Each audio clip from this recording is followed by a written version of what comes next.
Good morning. आज अपन बात करने वाले हैं 11th क्लास के सब्जेक्ट केमिस्ट्री की। टॉपिक रहेगा अपने पास एटॉमिक स्ट्रक्चर या structure of an atom. Atom के बारे में आपने लोअर क्लासेस में पढ़ा भी है, 9th क्लास में आपके टॉपिक भी था। उन सभी बातों को पीछे से रिवाइज करके पीछे वाले टॉपिक सबको जोड़ करके फिर उससे आगे के लेवल की बातें अपन इस टॉपिक में पढ़ेंगे। स्ट्रक्चर ऑफ एन एटम या एटॉमिक स्ट्रक्चर में सबसे पहले बात करते हैं अपन एटम की कि ये एटम है क्या, एटम होता क्या है। तो देखिए, सबसे पहले एक साइंटिस्ट आया था 1808 में, नाम था डाल्टन। डाल्टन ने एक अपना एटॉमिक थ्योरी दी थी, डाल्टन एटॉमिक थ्योरी। पढ़ी होगी आपने 9th क्लास में, वहां पर बात आई थी डाल्टन की। तो क्या थ्योरी दी थी, डाल्टन ने क्या कहा था? डाल्टन ने ये कहा था कि जो एक एटम होता है वो कोई भी मैटर हो, उस मैटर का स्मॉलेस्ट पार्ट होता है।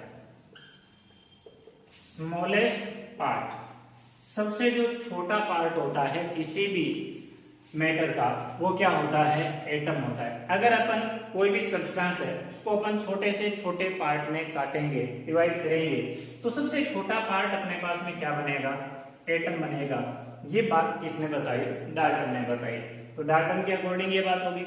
डाल्टन ने और भी बहुत बातें बताई थी, जिसमें ये भी कहा था कि एटम जो है अनडिवाइजिबल होता है। आप इसको और डिवाइड नहीं कर सकते। अगर आप एटम को और ज्यादा काटना चाहो, और ज्यादा कटिंग करना चाहो, काट करके उसको छोटा करना चाहो, तो वो पॉसिबल नहीं है, क्योंकि ये सबसे छोटा पार्ट है एटम का। इसके अलावा डाल्टन ने अपने को ये भी बताया कि जिन एटम्स का सेम एटॉमिक मास होता है, जिनका मास सेम रहेगा, उनकी जो प्रॉपर्टीज हैं वो भी सेम रहेगी। प्रॉपर्टीज हैं वो क्या रहती है? सेम रहती है। एक जैसे एटम है तो उन सबकी प्रॉपर्टीज भी क्या रहेगी? एक जैसी रहेगी। ये सारी बातें अपने को डाल्टन ने बताई। लेकिन डाल्टन के बाद क्या हुआ कि साइंस के अंदर और ज्यादा एक्सपेरिमेंट होने लगे, और ज्यादा बातें इसके बारे में आने लगी। तो धीरे धीरे ये जो डाल्टन के जो पॉइंट थे, जो थ्योरी थी, ये धीरे धीरे क्या होने लगे? गलत साबित होने लगे। और वो गलत साबित कहां से होने लगे, अपन उन्हीं की बात करेंगे। मैं ये नहीं कह रहा कि डाल्टन की पूरी बातें ही गलत है, या मैं ये नहीं कह रहा कि डाल्टन पूरी तरह सही है, लेकिन क्या क्या बातें होने लगी भाई, डाल्टन की जो थ्योरी थी उस थ्योरी को गलत साबित किया गया। और कैसे किया गया? तो उनके लिए बात यहां पर आती है सब एटॉमिक पार्टिकल्स की, क्योंकि इन चीजों के बारे में डाल्टन नहीं जानता था। सब एटॉमिक पार्टिकल्स, सब एटॉमिक पार्टिकल्स क्या होते हैं, इनकी चर्चा करेंगे अपन इस चैप्टर में, इस टॉपिक में। पहले सब एटॉमिक पार्टिकल्स वो होते हैं, वो छोटे छोटे पार्टिकल हैं, वो छोटे छोटे पार्टिकल हैं, एटम से भी छोटे हैं, जिनसे मिलकर के क्या बनता है? एटम बनता है। यानी कि वो स्मॉलेस्ट यूनिट्स हैं, जिनके कंबाइन होने से एक क्या बनता है? एटम बनता है। उन स्मॉलेस्ट पार्टिकल्स को क्या बोला जाता है? सब एटॉमिक पार्टिकल्स बोला जाता है, जिनकी बात डाल्टन नहीं करता है। डाल्टन कहता है अपन एक एटम को और ज्यादा नहीं काट सकते, लेकिन यहां पर काट रहे हैं, अपन कट रहा है। स्मॉलेस्ट पार्टिकल्स हैं जिनसे कि क्या बनता है? एटम बनता है। ये जो सब एटॉमिक पार्टिकल्स हैं, ये 3 टाइप के होते हैं। इलेक्ट्रॉन, दूसरा प्रोटॉन, और तीसरा न्यूट्रॉन। इलेक्ट्रॉन, प्रोटॉन और न्यूट्रॉन, सब एटॉमिक पार्टिकल्स की बात हो रही थी। तो सब एटॉमिक पार्टिकल अपने पास में कौन कौन से आए थे? इलेक्ट्रॉन, प्रोटॉन और न्यूट्रॉन। इन 3 पार्टिकल्स की डिस्कवरी हुई। जैसे इन 3 पार्टिकल्स की डिस्कवरी हुई, उनके बारे में डाल्टन ने तो अपने को बताया नहीं, तो इन 3 पार्टिकल्स के बारे में अपन अब इस टॉपिक में पढ़ेंगे। सबसे पहले अपन स्टार्ट कर रहे हैं इलेक्ट्रॉन के बारे में, कि इलेक्ट्रॉन कहाँ होता है, जिसका जिक्र अपने पास डाल्टन ने नहीं किया था। सबसे पहले अपन बात कर रहे हैं डिस्कवरी ऑफ इलेक्ट्रॉन। इलेक्ट्रॉन की डिस्कवरी कैसे हुई? इलेक्ट्रॉन की डिस्कवरी के लिए एक साइंटिस्ट था, इसका नाम था माइकल फेराडे। माइकल फेराडे नाम का साइंटिस्ट था। इसने क्या किया, इसने एक एक्सपेरिमेंट किया। क्या एक्सपेरिमेंट किया कि इसने एक ग्लास ट्यूब ली, ये एक ग्लास ट्यूब ली और इस ट्यूब में यहां पर लगा हुआ था वैक्यूम पंप। क्या था? Vacuum pump. वैक्यूम पंप के बारे में जानते होंगे। ये क्या करता है, इस ट्यूब के अंदर की जो गैस है, इसके जो अंदर भी जो भी अपने पास एयर है, उस एयर को बाहर निकालने का काम करता है। और अगर ट्यूब में से वैक्यूम क्रिएट करना है तो उसके अंदर की गैस को या एयर को अपने को क्या करना पड़ेगा, बाहर करना पड़ेगा। ये वैक्यूम पंप का काम होता है। इसी में माइकल फेराडे ने क्या किया, यहां पर दो प्लेट लगाई, कोई भी मेटल की दो प्लेट लगाई और उन प्लेट को एक सर्किट में बैटरी के थ्रू जोड़ दिया। अब जैसे ये सर्किट में बैटरी के थ्रू जोड़ा, हाई वोल्टेज यहां पर लिखेंगे अपन, ये प्लस ये माइनस, ये वायर आपका प्लस वाली प्लेट से जुड़ रहा है, ये माइनस वाली प्लेट से जुड़ रहा है। अब अपन इन प्लेट्स को क्या बोलेंगे, इलेक्ट्रोड बोलेंगे। क्या बोलेंगे इनको, इलेक्ट्रोड। और इन इलेक्ट्रोड्स में से जो इलेक्ट्रोड पॉजिटिव वाली प्लेट से जुड़ा है उसको कहेंगे एनोड, और नेगेटिव वाली को क्या बोलेंगे अपन, कैथोड। Anode and cathode. अब देखिए, अब इसके अलावा इसने इस एक्सपेरिमेंट में क्या किया कि इसमें से बहुत कम प्रेशर, बहुत ही लो प्रेशर यहां पर क्रिएट किया वैक्यूम पंप की हेल्प से। और फिर इस एनोड के पीछे ये जो ग्लास ट्यूब है, इस ग्लास ट्यूब में यहां पर जिंक सल्फाइड की लेयर लगा दी। जिंक सल्फाइड जो होता है वो एक ऐसा सब्सटेंस है जिसके ऊपर कोई भी चार्ज पार्टिकल आकर के टकराएगा तो टकराने पर इसमें क्या होता है, ब्राइटनेस आती है। जैसा कि आपने देखा होगा, अपने टीवी के अंदर जो ट्यूब होती है उसमें भी यही होता है, उसमें भी जिंक सल्फाइड होता है, उस पर चार्ज पार्टिकल आकर टकराते हैं, वहां पर ब्राइटनेस आती है। यहां पर जिंक सल्फाइड का जो ये लेयर लगा दी।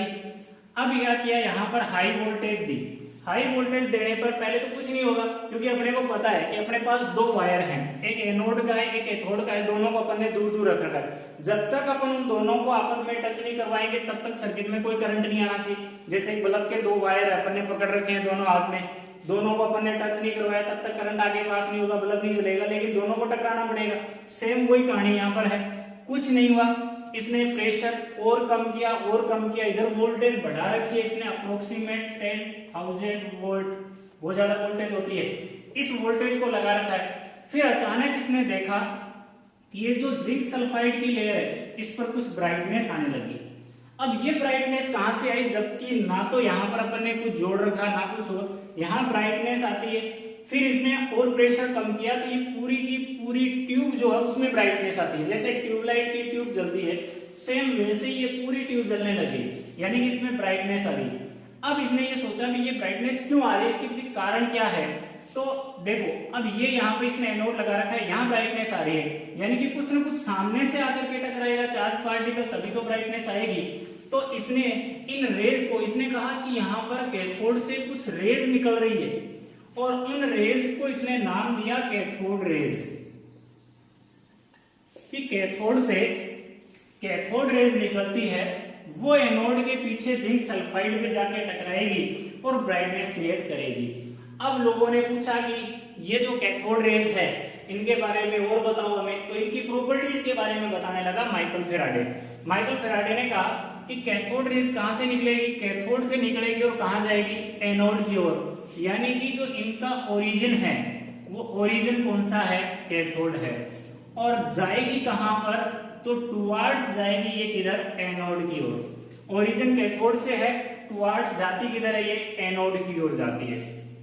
दूसरी बात इसने देखी कि ये जो ब्राइटनेस यहां जिंक सल्फाइड पे आ रही थी वो यहां जिंक सल्फाइड पे नहीं आ रही है, यानी कि जो कैथोड से निकलने वाली रेज है वो कहां जा रही है, स्ट्रेट डायरेक्शन में जा रही है। स्ट्रेट डायरेक्शन में मूवमेंट इनकी होती है। दो बातें होंगी इसकी प्रॉपर्टी के बारे में। तीसरी बात कि इन पार्टिकल्स पे या इन रेज में जो छोटे छोटे पार्टिकल्स हैं उन पे कोई चार्ज भी है या नहीं। तो चार्ज का पता करने के लिए इसने क्या किया, इस ट्यूब के दोनों ओर दो प्लेट और लगा दी, एक पॉजिटिव चार्ज की और एक नेगेटिव चार्ज की। अब क्या हुआ कि अब देखिए इनसे चार्ज का पता कैसे चलेगा कि ये पार्टिकल है, अगर इस पार्टिकल पर कोई चार्ज नहीं है तो कोई फर्क नहीं पड़ेगा, पार्टिकल सीधा जाएगा। अगर इस पार्टिकल पर पॉजिटिव चार्ज है तो वो नेगेटिव चार्ज वाली प्लेट की ओर मुड़ेगा, और अगर नेगेटिव चार्ज है तो पॉजिटिव वाली चार्ज वाली प्लेट की ओर जाएगा। तो इसने देखा कि ये जो रेज थी वो किधर चली गई, पॉजिटिव प्लेट की ओर मुड़ी, क्योंकि अपोजिट जो चार्ज है उनमें क्या होता है, अट्रैक्शन होता है। तो ये आपका नेगेटिव चार्ज का पार्टिकल था, तभी किधर गया, पॉजिटिव प्लेट की ओर। यानी कि इन पार्टिकल्स पर जो चार्ज होता है वो कैसा होता है, नेगेटिव होता है। नेगेटिव चार्ज का पार्टिकल, अपने पॉजिटिव नेगेटिव चार्ज जो है ये अपन मैग्नेटिक फील्ड लगा करके भी देख सकते हैं, मैंने यहाँ पर इलेक्ट्रिक फील्ड लगाया है। इसके बाद में बात आती है इनके मास की, किन पार्टिकल्स पे कोई मास है कि नहीं है, या ये मास लेस है। तो देखिए जैसे मान लीजिए अपन ने यहाँ पर एक हल्का पहिया या एक हल्का सा पंखा रख दिया, अगर इस पार्टिकल में कोई मास है तब तो वो इस पंखे से टकराएगा, टकरा करके क्या होगा, यहाँ पर ये पंखा घूमेगा, और अगर मास नहीं है तो नहीं घूमेगा। जैसे मान लीजिए अपने हाथ में कोई है, अपने हाथ में एक पत्थर है, अपन ने एक पंखे पे मारा, तो पंखे पे अगर वो कहीं उसके जो पंखुड़ी है उन पे लगेगा तो वो पंखा घूमेगा, थोड़ा बहुत तो हिलेगा, और मेरे हाथ में कुछ ही नहीं, मैं सीधा ऐसे करूं तो नहीं घूम। तो वही बात यहाँ पर है कि इनमें अगर कोई मास है तो ये पंखा घूमेगा, यानी कि इनका कुछ ना कुछ मास तो है, और ये स्ट्रेट डायरेक्शन में जाती है। जब कब तक जाएगी स्ट्रेट डायरेक्शन में, जब तक इन पर अपन ने मैग्नेटिक और इलेक्ट्रिक फील्ड नहीं लगाया, लगाएंगे तब तो फिर ये मुड़नी है, क्योंकि अगर इलेक्ट्रिक फील्ड लगाएंगे तो इधर मुड़ेगी, पॉजिटिव प्लेट की ओर मुड़ जाती है। और इन्हीं पार्टिकल्स को क्या नाम दिया गया था, इलेक्ट्रॉन नाम दिया गया था। ये इलेक्ट्रॉन नाम जो है वो इन पार्टिकल्स को दिया गया था जो कैथोड रेज के पार्टिकल्स हैं, जो नेगेटिव चार्ज के हैं, स्ट्रेट डायरेक्शन में जा रहे हैं, बहुत कम इनका मास होता है, और इन्हीं के कारण यहाँ पर क्या आ रही थी, ट्यूब के अंदर ब्राइटनेस आ रही थी। तो इस प्रकार से किसकी डिस्कवरी हुई थी, इलेक्ट्रॉन की डिस्कवरी हुई थी, जिसके बारे में अपन ने पढ़ा। इलेक्ट्रॉन की डिस्कवरी के पीछे एक्सपेरिमेंट माइकल फैराडे का था, आपने छोटी क्लासेस में पढ़ा होगा, आपने 9th क्लास में पढ़ा होगा। इलेक्ट्रॉन की डिस्कवर करने वाला कौन था, जैसे थॉमसन का नाम आता है, लेकिन यहाँ पर एक्सपेरिमेंट जो था, उस एक्सपेरिमेंट को स्टार्ट किसने किया था, माइकल फैराडे ने किया था। तो फिर जे थॉमसन का नाम क्यों आता है, इसके बारे में भी अपन बात करेंगे अगली क्लास के अंदर, लेकिन यहाँ पर ये बात हुई अपने इलेक्ट्रॉन की डिस्कवरी की। Okay, thank you.